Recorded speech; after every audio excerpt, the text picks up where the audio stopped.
We're starting. Okay. So this is my Section 5 resource development. So the rationale for this resource, I believe this resource allows students the opportunity to understand sectional views deeper by understanding and getting students to see what sectional views is like and like to understand where hatching takes place. And it's a simple yet effective resource. So this is the resource I have. It's just a quick video of it. So this is a child's toy, so where they would put shapes into the box and then they can reach in and retrieve the shapes inside. So if I skip through it a bit here, you can see it's made up of a load of different shapes. So you have your circles, triangles, squares, rectangles, ellipses. Then if we go into it a bit more, this is a sectional view of it here. So if we look perpendicular into it, you can see this is what a student would draw if they were doing a sectional view.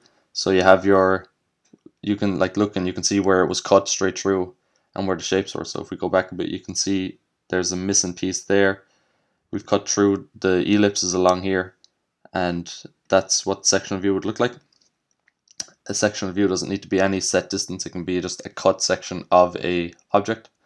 So I skip in here a bit now, and we can see I have a sectional view cut out previously. So this is the same shape, but it's a different cut section.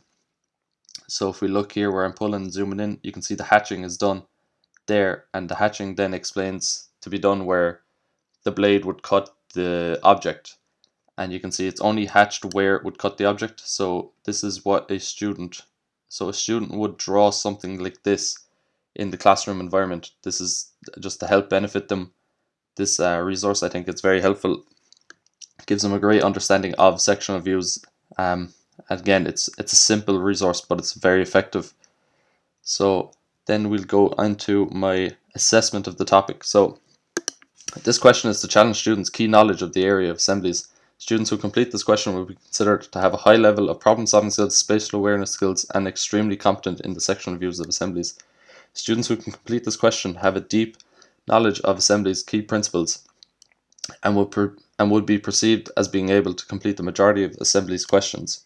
So this is the question itself here. So I'll just make it a bit bigger. So this question is a speaker. It's an assembly of a speaker. So I just made this question to commemorate the 15 years that Spotify has been made this year. So I have a little talk about Spotify's beginnings and like where it is now. And then this question then is it's a very complex assemblies question, but I think it's very manageable if students have a good understanding of assemblies.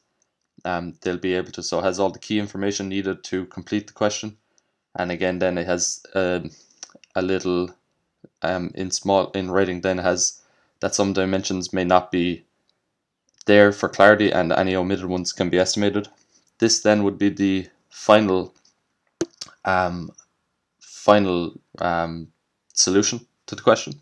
So you can see here where the hatching is done at a 45-degree angle, and it's just thin black lines to show where the object has been cut, and you can see then there's certain areas that have not been cut, so therefore would not be hatched.